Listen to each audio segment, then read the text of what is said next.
I'm so thrilled to let you know of the birth of my new talk show, The Elephant in the Room. Here we address the unaddressed, amplify and uncover all the facts, truth and perceptions surrounding closeted and unspoken subjects, all the people don't talk about. If I'm not here alone, I'm here with a guest or two, and you can definitely count on relatable content, free advice, tips and tactics, all served here for your consumption. Your meal is served. This episode is sponsored by The Grandson. So if you could get $1 for every second you've listened to music in your lifetime, wouldn't you be a millionaire today? Hello everybody, Stacey here, and I'm super elated today because I'm here with a special guest, and this guest is of great talent who I share a very common passion with. Tadisa Matema, everybody. Hi, Tadisa. Hey, Stace. Hi, everybody. So, yeah, as you heard, my name is Tadisa. Okay, and it's because of this common passion that we'll be addressing today's elephant, the secrets in the chords. Tadisa, like me, has a passion in music, and she can sing. So if we're lucky, at the end of this episode, we might just get a little demo. I'm actually just hoping we get that demo. All right, Tadisa, so secrets in the chords. Growing up, you probably went through school, primary school, did a lot of clubs, a lot of activities, sport, and I think we can both agree that it's not everybody who realizes, like, at that very first instant that singing, music, it's for them. How did you come about discovering that you could actually sing? Well, I guess for me, it has always been a passion. I used to sing, actually, growing up. The clubs I was in primary school were, the choir club, the scripture union club. We'd be doing the most singing in those clubs. So, well, it didn't really take me much to discover that I'm into this. I love doing this. It's always been there. Okay, it actually sounds like you're talking about me, because I think I can actually say the same about myself.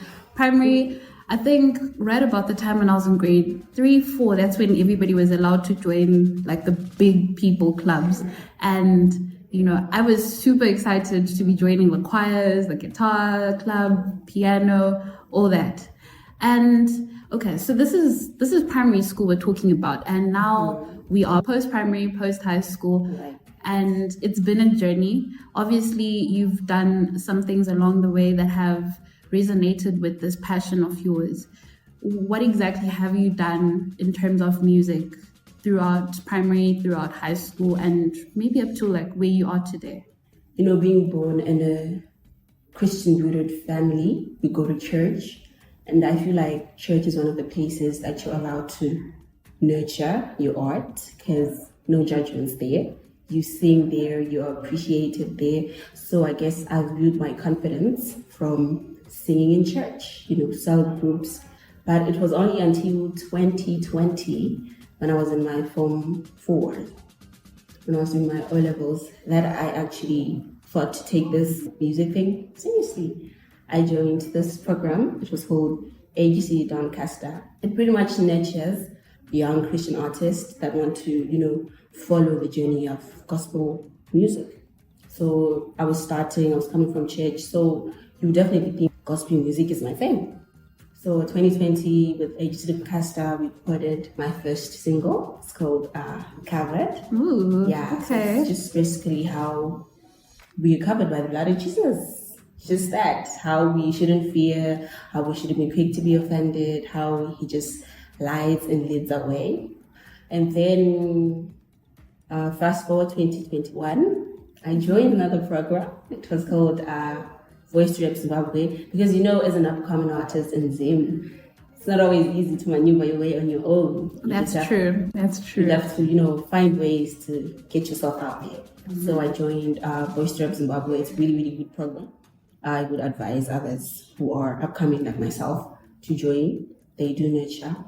So what these guys focus on is socially conscious music that affects the society, music about things that people don't talk about, pretty much like this podcast, you know what I'm saying? That fits so perfectly. Yeah, so we recorded a song called Why Do We Preach?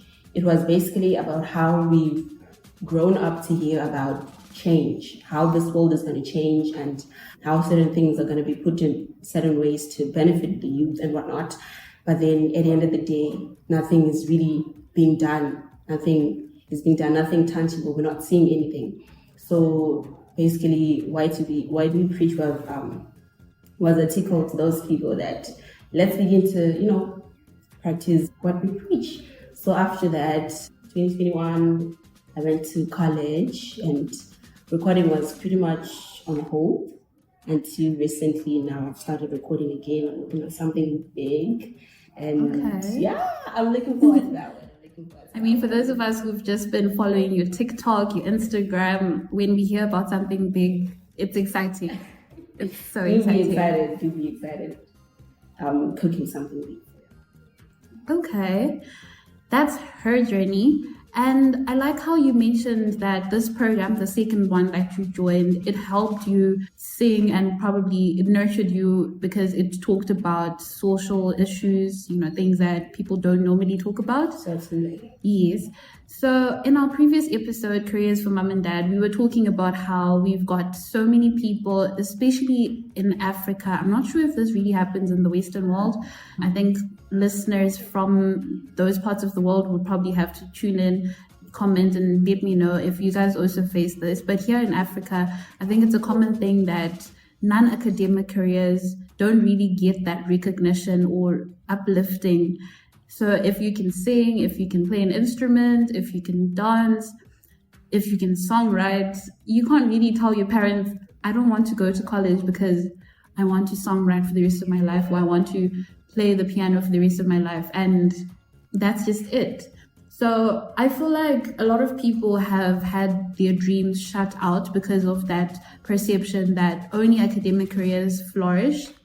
And because you talked about, social issues being brought out even through music, I want to draw your attention to something that is not talked about at all. I can't say it's talked about, but not really, but it's actually not talked about. And this is the thing of how music, it's not just uplifting. It's not just about your mood, but it's also healing. It's got very therapeutic and healing tendencies. You can actually get delivered through music the same way you can listen to the gospel, you can listen to the word of God, you can listen to preachings, you can go to church and get delivered, feel like you're born again. I think music actually has that power, and it's not just the gospel music that has that power. In as much as gospel has that power to a great extent, even other genres of music have that power as well. And tell me, how have you found music to have impacted your life, apart from actually just nurturing and, songwriting, releasing songs? How has it actually helped you on a personal level? All right, so like I said, after Voice to Rap Zimbabwe, I actually realized that in as much as gospel music is good, it's beautiful, and I am definitely pursuing a career in gospel music, but it just goes on to show you that you cannot only be centered on gospel music only. There are more avenues, more genres that you could explore and not lose your godly background along the way. So for me, it was just very awakening, and taking you guys through my songwriting process. For me, like I said, things just come naturally because, passion and stuff. So writing a song that you resonate with and you understand, there are people out there, people like myself, youths like myself, that do face day-to-day issues like I face that are similar. And writing something that addresses them, it heals me. And when I record it, I know that the next person who's going to listen to it, it's going to impact them the same way. I mean, there's nothing that's more fulfilling for an artist than writing relatable music. Wait right there. I totally resonate with that statement. Why? Because knowing that you have people who can relate to you, I think that's like the best feeling you can ever get in content creation, particularly songwriting, and even with this talk show, for instance, knowing that there's people out there who can relate.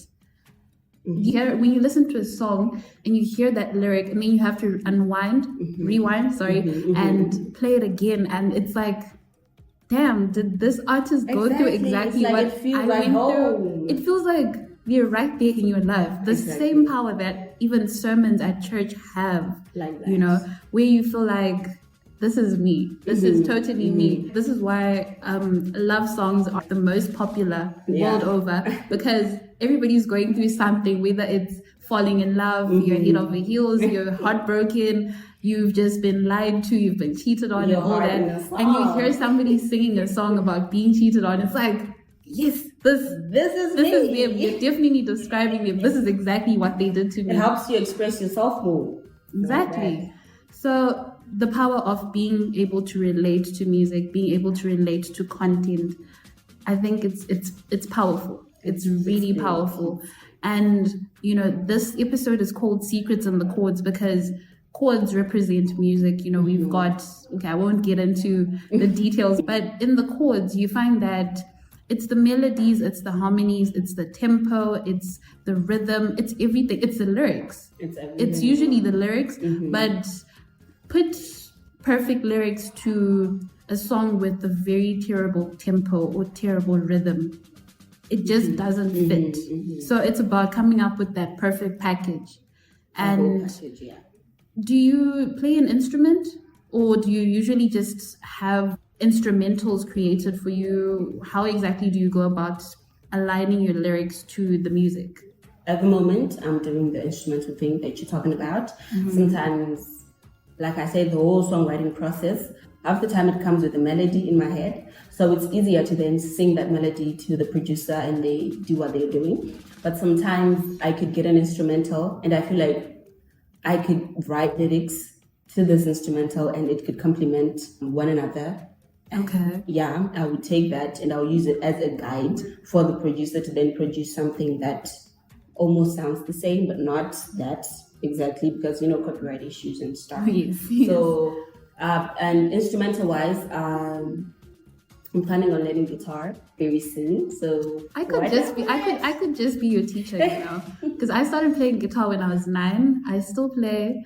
So if you ever think about lessons, I wouldn't charge you too much though. I also wouldn't do them for free. You see me there because I need to be learning guitar. I've been procrastinating for the longest time. Oh my but gosh. I feel like I'm at a position in my life that I could actually squeeze in my guitar lessons because I need that instrument, you know. No, you do, because sometimes you don't want to. Okay, you can obviously perform and have like your backing tracks played whilst you're on stage, but I feel like there's a deeper connection when you sit there, you grab a chair, you sit there, you're on your guitar, especially if you've got that acoustic touch to your music, and you're there, and in between you're just strumming, you know, holding the chords. I know. Yeah. So I look forward. You're bringing me home. I look forward to you actually overcoming procrastination and getting on with these lessons. Oh, watch me! I'm getting there. So next time she's here, she'll probably be here with the guitar playing for us, hopefully. Yeah. Okay.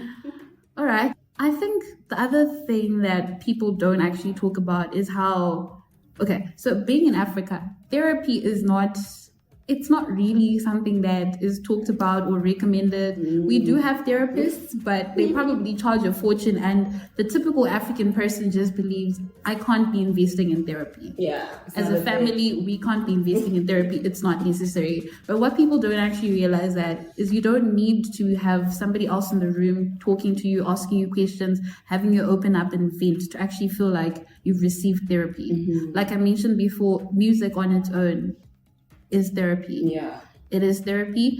And in case you probably haven't thought about it, or you don't really listen to music, maybe you just listen to music when it's playing, like in a shop or something. You don't actually download and have like a playlist in your car, at home, in your phone. I think you should totally go for it and explore different genres, explore different artists, because you might just be somebody that's into hip-hop, but you might actually be delivered and healed by a totally different genre. Yeah. You know, it could be gospel, it could even be reggae. Oh, You know. I was about to say that. I tried reggae. Like mine. And oh my god, I loved it. I certainly loved it. And I can relate to why you love it, because you might have written a song in a particular genre and then people end up doing covers or like a rendition. When you do a rendition and you're doing it in different genres. Exactly. I think that just, it's exploring with music to a whole other level. It's fun because I remember I did a rendition for Tadisa Matema. It's probably on my social media. You guys should check it out. And every time I listen to it and repeat, I'm like, oh my god, did I just do it? You see? It's nice. It's nice like that. Okay. Well, now that we've unpacked the secrets and the chords, I think parting words would be that you should definitely download music, listen to more music, different genres. Just take time to absorb, because even the music that's uplifting, that's got, you know, the fast tempo that makes you actually dance, there's healing to that, there's therapy to that, because in a normal day, you've just gotten home from work, you've had a busy day, you're probably making a meal and, you know, you just want to sleep. If you play that one song, you know, that song that's uplifting, that's got an upbeat, you can feel totally different. That could change your week. And that could really change your week. Like, no lie, it could. So listen to music. Listen to music. Definitely listen to music. And I feel like if you've got a passion for music, whether it's with instruments, it's with songwriting, singing, and anything artistic really, don't wait to get to a point where you feel like you can pursue a career. Because normally when you say, when I'm 20, when I'm 30, I'm going to pursue a career, things normally take a different turn. Start now. And launching a music career, it doesn't take as much as people think about. You know, it's all about exposing yourself to different opportunities. Like you said, you were part of different programs, even the church choir, you know, church choir, school choir, all these groups, all these clubs. YouTube, for instance, you could have a guitar at home, practice, you know, do YouTube lessons, learn and take steady steps towards making it something that impacts other people as well as impacts yourself, because you don't want to uplift everybody else and still be feeling depressed, still be going through depression, because there's artists out there who do go through depression, and it's like, you've released so many therapeutic and healing songs, but you're going through the depression. How is that?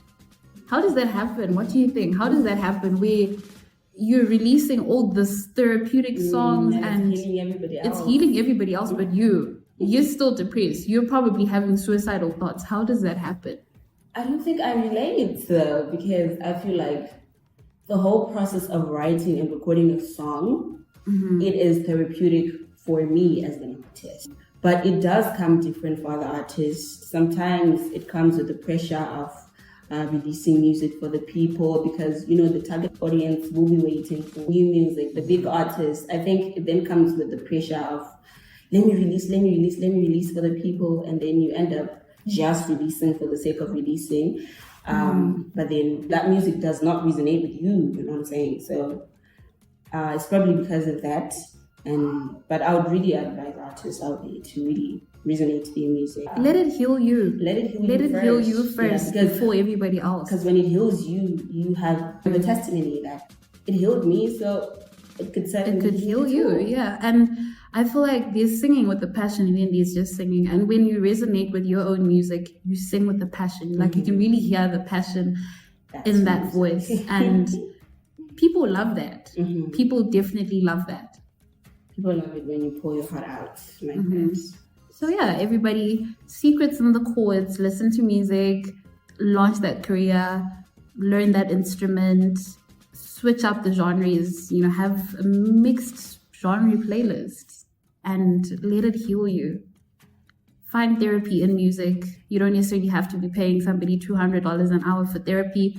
Your music right there, it could just be the therapy you need. It could just save you from a lot, whether it's depression, it's anxiety, it's PTSD, it's trauma, heartbreak, anything. It could save you. Yeah. Food for thought.